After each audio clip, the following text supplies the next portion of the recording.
Welcome back to the Glassix Spotlight, where today we're delving into the evolution of customer success and digital engagement with one of the most influential leaders in the field, Andrew Carothers.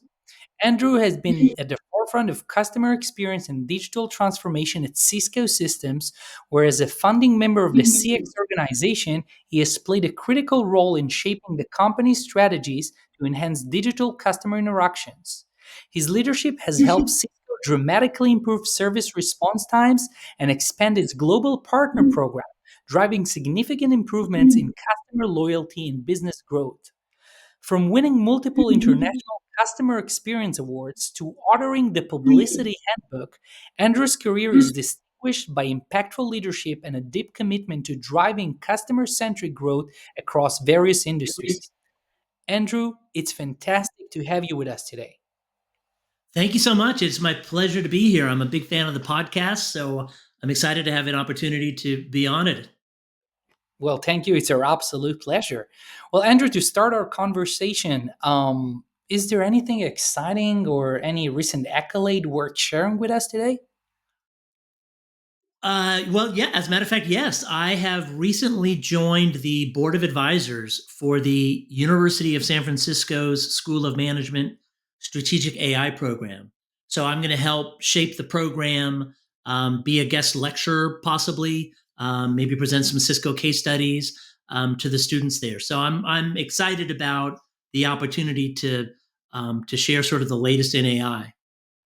Wow. Yeah, that is a very exciting accolade, actually. Well, for our listeners today, our episode called Mastering Digital Transformation in Customer Experience Masterclass with Andrew Carothers.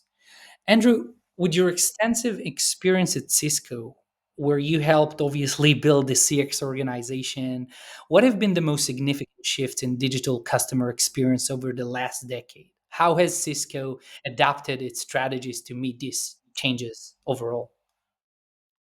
I think the biggest shift that I've seen over the last decade when it comes to digital customer experience is that all customers now want a digital experience. It used to be that a decade ago, even I think 5 years ago, I think digital was seen as a way to cost effectively scale to lower dollar clients, maybe not covered by a CSM.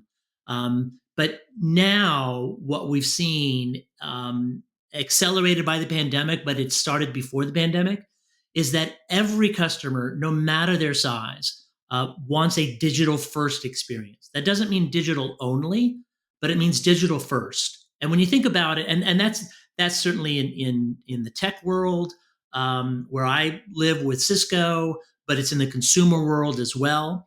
And I think that's part of why we're at this place that it's I used to talk about B2B and B2C. I think it's legitimate to talk about B2E, meaning business to everything.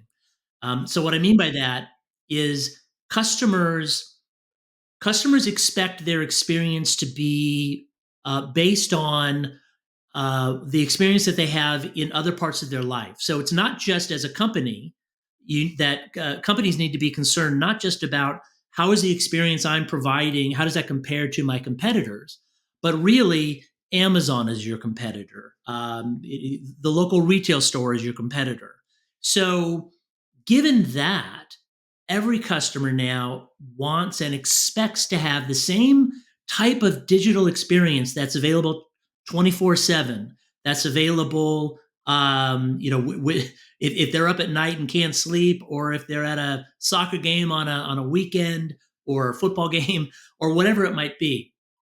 Which means that, so what how we've had to address that within Cisco is to really focus in on one, making sure that we are creating a digital experience that provides customers what they are looking for out of that digital experience. So it's got to be easy to use. It's got to be easy for customers to find the information they're looking for and to take the steps that they need to take, whether that be pre sales or post sales. That experience has to be available in multiple channels so that we can meet customers where they are. So for us, that's our website, cisco.com, where we have 50 million unique visitors a year. That's our peer to peer community where we have 20 million unique visitors a year. That's on social platforms. That's in product. That's email. And then it also means having a smooth handoff to humans if the customers want, because digital first doesn't mean digital only, but it means trying to solve problems first just digitally. And when you think about it, when was the last time any of us called a travel agent instead of just going to an airline's website or a kayak or something like that? So people want to be able to have the opportunity to talk to a human, which means that opportunity needs to be easy to find. It's frustrating when people have to search all over a website to try to find out where's a phone number to call, or a chat to be able to have. So it's got to be easy to find, and the data has to be connected so that when the handoff is made to the human, that agent is prepared for the conversation. They know the customer's history, what the customer is looking for, if it's troubleshooting, what the problem is, so that the agent can very quickly solve the problem, or provide the information to the customer. I love that omni-channel, as we call it in the professional term, Mm-hmm. the omni-channel experience. I think it's, well, once I thought is like something that is a generational thing, that like the younger generation will definitely expect like a digital first experience. But nowadays, I see my parents, which are old enough, and I see some other people at their age, and I couldn't agree more with what you said. I think it's a very true, strong statement to say that digital experience is for everyone today. And if you were asking me a few years before, I'll say no, I still think it's a generational thing. But nowadays, and as you say, the pandemic was a kind of a pivotal catalyst in that. I couldn't agree more, and I absolutely love the omnichannel experience. I think that it kind of correlates to also what we do here at Glassix, that we kind of help brands or businesses to connect with their customers or prospects through multiple different channels. So, as you mentioned, email or website or anything else, but we even took it further to instant messaging. So, um, things like WhatsApp or things like Apple Messages for Business, which is becoming very trendy. Not sure again if you guys have noticed that at Cisco, but we've noticed that there is a huge surge in businesses looking to integrate Apple Messages for Business and communicate with their customer that way. Interesting. I have not noticed that. Certainly WhatsApp, but have not identified that trend with Apple Business yet. But I'm sure we'll see it soon. Yeah, yeah, totally. So, Andrew, you've successfully led the expansion of Cisco's CX partner program from 75 to 7,000 global partners, staggering numbers. Can you share some insights into the strategies and challenges involved in scaling such a massive and impactful program? Sure. So, for context, for the listeners, Cisco has millions of customers, and 95% of our business flows through partners, not direct from Cisco to the customers. So, the implication of that is that our customers tend to be closer to our partners. That's who they're buying from. That's who they're working through adoption issues with, than us. And our partners, therefore, have data about those customers that's foundational to working with those customers. The other thing that's important to note is that these partners of ours, they're each running their own business. They're not an extension of Cisco. Most of them sell and support not only Cisco, but our competitors as well. So, to build this program and to expand this program, we had to design it in a way that was being designed with and for our partners, first off, in a way that benefits Cisco as well. So, not the other way around. Not how can we build a program that benefits Cisco, and if it works for the partners, great. Had to be centered on, in this case, our customer was our partner. So, recognizing that they're running their own business, they need to have control over the information being shared with their customers. In fact, when we started building this program, it was about a decade ago, and it was in response to us realizing that our renewal rates were lower than we wanted them to be. And so we also knew year after year after year, our customers would tell us that the number one reason customers didn't renew a contract was not the price, was not the sort of the product, was not the promotion. It was they didn't know they had a renewal. so so year after year, oh, I didn't even know I had a renewal. So we reached out to our partner and just said, hey, just so you know, we're going to start notifying customers that they've got a renewal coming up. And a lot of partners said, no, those are our customers. And so after a little bit of back and forth of there are customers, no, there are customers, we decided to build out this program to jointly reach out to customers and notify them. We've added on to that the whole customer success side to drive adoption as well. I just Key to, I- yeah, I'm just trying to imagine my like I'm thinking while you talk the amount of money and the back and forth and other metrics that you've managed to improve for Cisco. That just it's brilliant. yeah, yeah. And honestly, not every vendor has put the partner at the center of their partner strategy. I'm not saying Cisco's perfect at that either, but in this case, we got it right. And we centered the program on a value exchange. So we provide analytics to partners that give them insight into their existing customer opportunities. What should customers buy? Where are those customers in their adoption journey? What do they need to renew? What are opportunities for upselling or cross-selling? And then the partner provides, they enrich those insights with their own data. So chief among that is customer contact data. When we started this program, we only had contact information. I mean, email addresses, names for maybe 30% of the customers that we wanted to reach out to. Partners had that information. So the partners provide customer contact data, pricing, and quote validation. We provide the partners with control, as I mentioned before, so that they can configure their preferences, their settings. They can set their pricing, their specific pricing information through the program.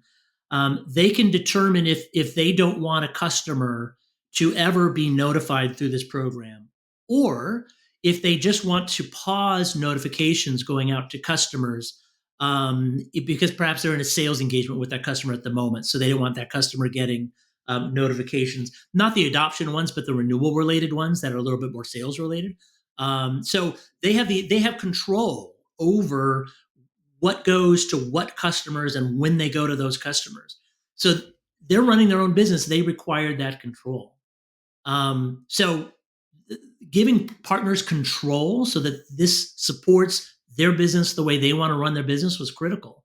And it allows them to, we give them the opportunity to assign their own CSMs to different use cases, to view the advanced telemetry data, to access playbooks and use recommended actions to guide customers. So we give them a lot of information and a lot of value through the program.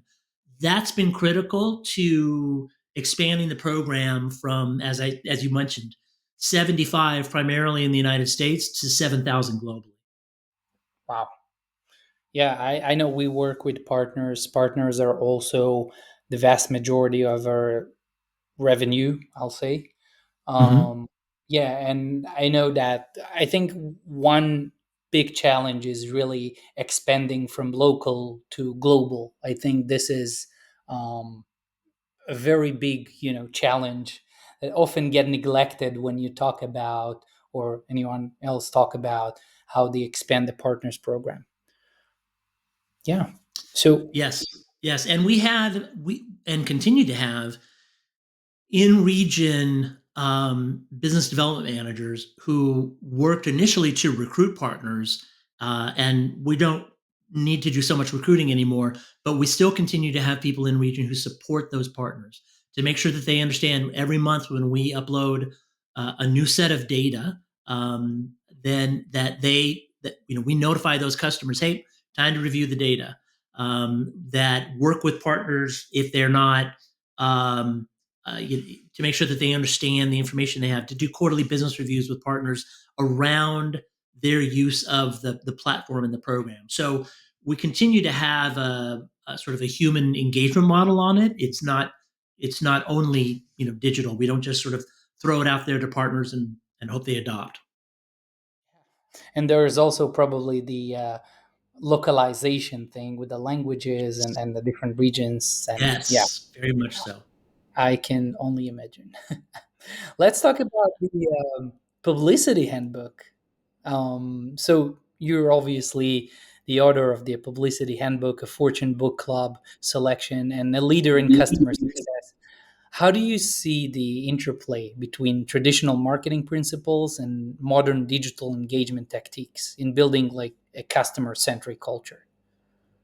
I think it's I very related. I like to say that CX is in its teenage years, with its parents being marketing and customer support typically. So a lot of CX professionals come from marketing, and marketing has to be customer centric in order to be effective. The phrase "the customer is always right" comes from marketing.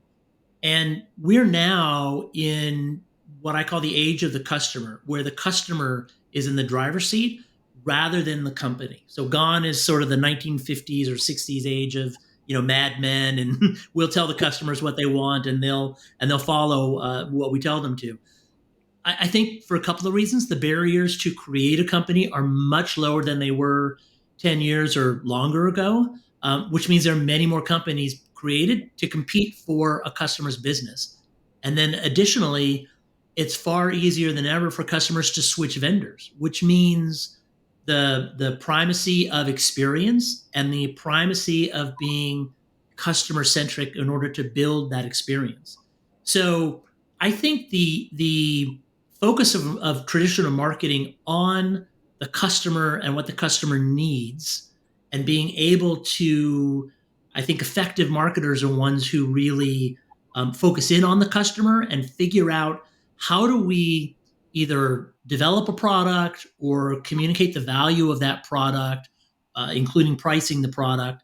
How do we build all that based on our customers? So focus groups and other ways to listen to the voice of the customer, sort of in traditional ways. Now there's lots of analysis of data using AI and machine learning to understand what customers are saying about a company online.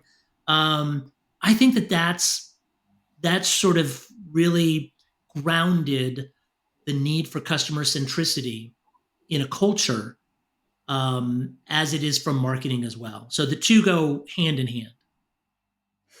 I yeah, I love that.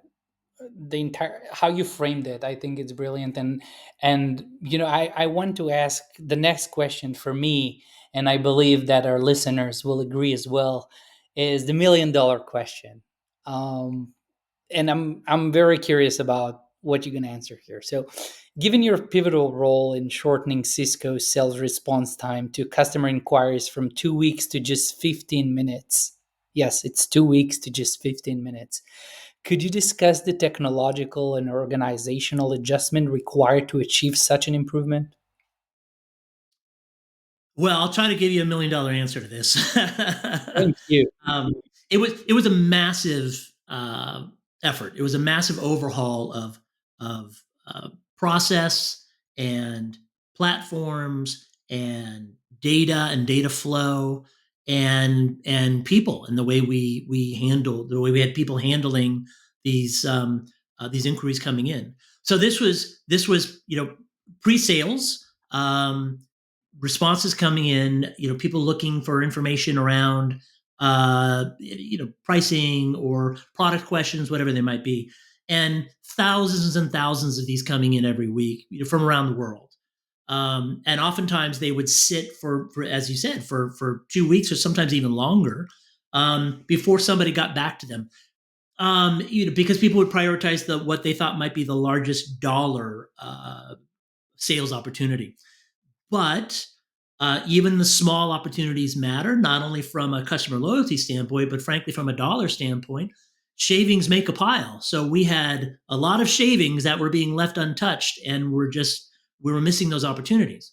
So we had to figure out. We started from scratch, from a blank piece of paper, and we pulled together a cross company SWAT team to focus in on how to approach this. And I came in from the CX side as somebody who could talk about digital and also talk about experience and sort of the discipline of experience. So what that experience needed to be for our customers and how we could use digital to address a lot of those customers' questions. Now, this is a few years ago. It was before the advent of generative AI, certainly, but even sort of the growth of chatbots. So we had to figure out, starting with customer centricity, to sort of tie on to the last conversation. What do our customers want? What do they need? What sort of response time are they looking for? What are the industry averages for response times? We did some focus groups with various customers. We reached out to customers that were making the inquiries to then have further conversations with them around why were they making that inquiry versus just trying to find the information on our website. Was there a problem with our website being able to, and spoiler alert, yes there was. So it was a multidisciplinary approach to solve the problem, including how do we how do we improve the self-service option to make information more apparent just on our website for our customers.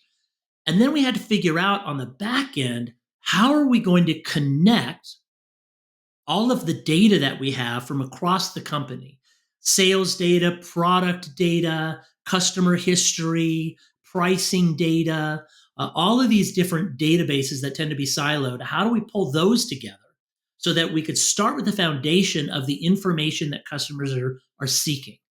And then figure out, how are we going to tie together different platforms, be they our own CRM systems for the sales organization, or I should say, and sales data related platform where we store information around pricing, partner related information as well, meaning partner specific pricing, but also if this customer is working with a partner, we need to connect them with the partner. If they're not working with a partner, how are we going to connect them with a partner? Meaning, which partner is the one that they should be working with? And that varies by the technology or the product that they're interested in, sometimes the geography of where they are around the world, or even what state they're in within the United States. So a lot of variables. We had to tie that data together. And I will say that for this project, as well as for so many others, data is the fuel, but not all fuel is clean. Not all data is clean. So there was a data cleanup project involved in this as well. And then lastly, we had to, we know that customers were going to need to talk to sales folks, and oftentimes sales folks with the technical knowledge. So we revamped our virtual sales engineering process, such that for these incoming inquiries, which tended to come in via either email or chat, or sometimes by phone, but primarily by email and chat, we then carved out a section of our virtual sales engineering team, pre-sales engineering, and put them into a pool system so that these inquiries would come in, and rather than waiting in a queue for the sort of the next in line engineer to take it, we put it into a pool and had a set of engineers that were sort of in that pool waiting so that they could jump on it. So that pool sort of followed around the sun model. So we were able to now get humans involved in a more expeditious manner by changing the process of assigning these questions coming into the engineers. So that changing that process involved, like all of that, played an important role. And like the results are stunning, as you mentioned, going from 2 weeks to 15 minutes. And I think that's indicative of the way we holistically looked at the problem, starting with a blank piece of paper, then moving into, let's talk to customers to find out what they're looking for, and then let's look internally at our processes, our people, our platforms, our data, to then figure out what do we need to do in order to provide the experience that customers are looking for. I think also on the personal level, driving such a significant change within the organization and for the customers is very fulfilling in many ways.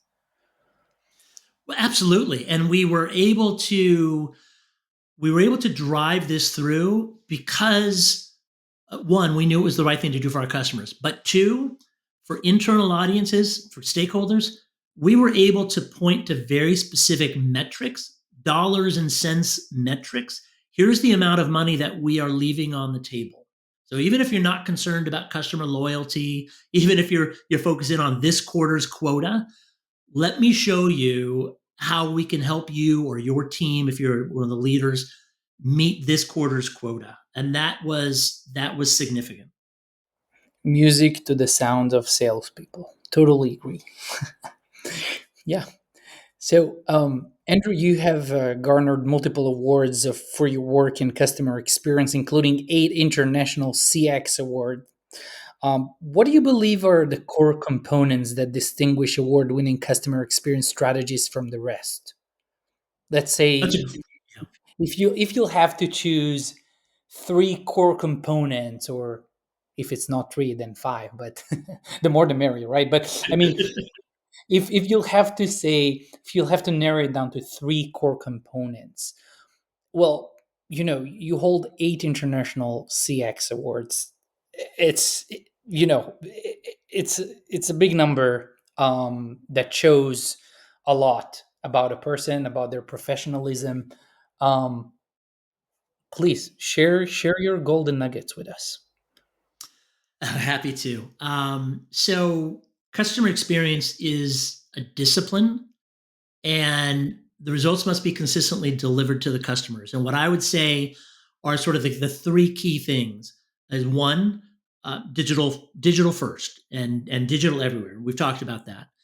The second one is consistent. Customers want a consistent experience. They want to know what to expect.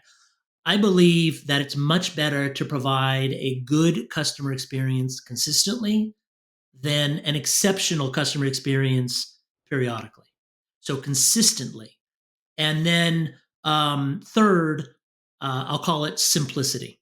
Make it simple for customers to get the value they're looking for, whether they are looking for information, whether they're looking for pre-sales or adoption related, whether they're looking for how to, whether they're looking for troubleshooting, whether they're looking for community from their peers, whatever value they're looking for, make it simple for them to find that and realize that. So digital everywhere and digital first, consistency and simplicity. Beautiful framework. I love that. You just gave me like 3 ideas for new blog posts. Talking as a marketer here. Um, Andrew, before I let you go, and thank you so much for joining us, I have to get your head on this one last question. As a founding member of the US Customer Experience Award Steering Committee and a speaker on various platforms, what's one unexpected lesson you've learned from these experiences that has shaped your approach to customer experience leadership? I One mean, if unexpected there's lesson. one, if there are three, again, the more the merrier. Sure, We, sure. we keep, I keep on learning on this episode, so please. Well, that's the lesson. Is stay curious. I think to be leaders in our field, we need to be intellectually curious. We need to which means we need to carve out time from the daily work that we're doing, the daily responsibilities, the deadlines. We need to carve out time to learn more about the way other people are addressing the challenges that we have, or challenges that we don't have, but we can apply the lessons to what we're working on within our own organizations. And so I've loved being part of the US Customer Experience Award, as steering committee member, as a judge, because I've learned, and as a competitor, because I've learned by listening to other companies and understanding the way they're approaching things. And that also is a lesson that I apply to leadership when it comes to people leadership within Cisco, but it would apply to whatever organization. To be open-minded to other ways of doing things, to other ways of messaging and communicating things, but other ways of approaching a problem rather than, well, I've been around long enough, I've got experience, this way's worked for me, we're going to do it this way because you work for me, so I say so, right? I don't think that approach works best for the employee, the leader, or the company for that matter. It's being intellectually curious to then to be willing to let a thousand flowers bloom when it comes to ideas, and then analyze them, poke holes in them, question them, to try to jointly figure out what's the best way of solving this particular challenge that we're working with.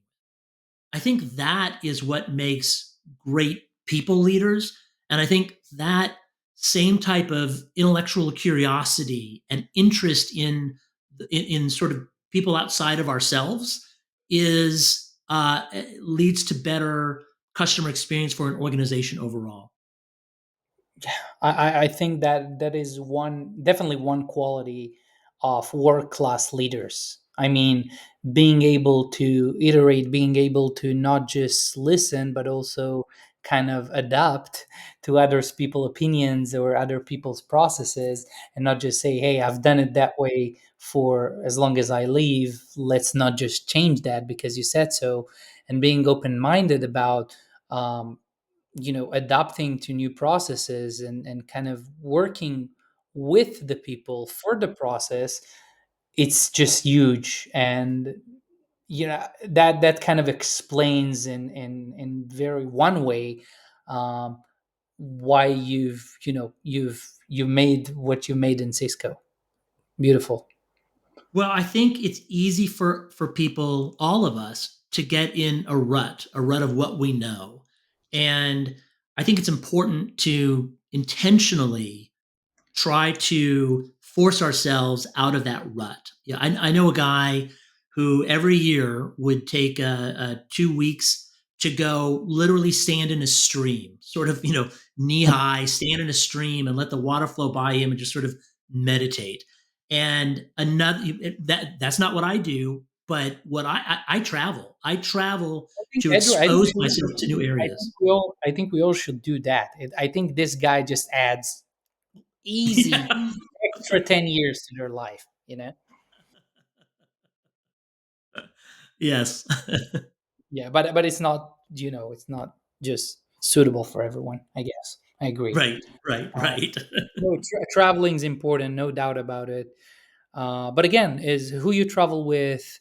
I mean, everyone should have family time. Everyone should also have alone time, Yes, um, yes. to free up their mind, to be learning new things, and not just do the work thing, which is very easy to get stuck into nowadays. Yeah, well, I really want to thank you for joining us today.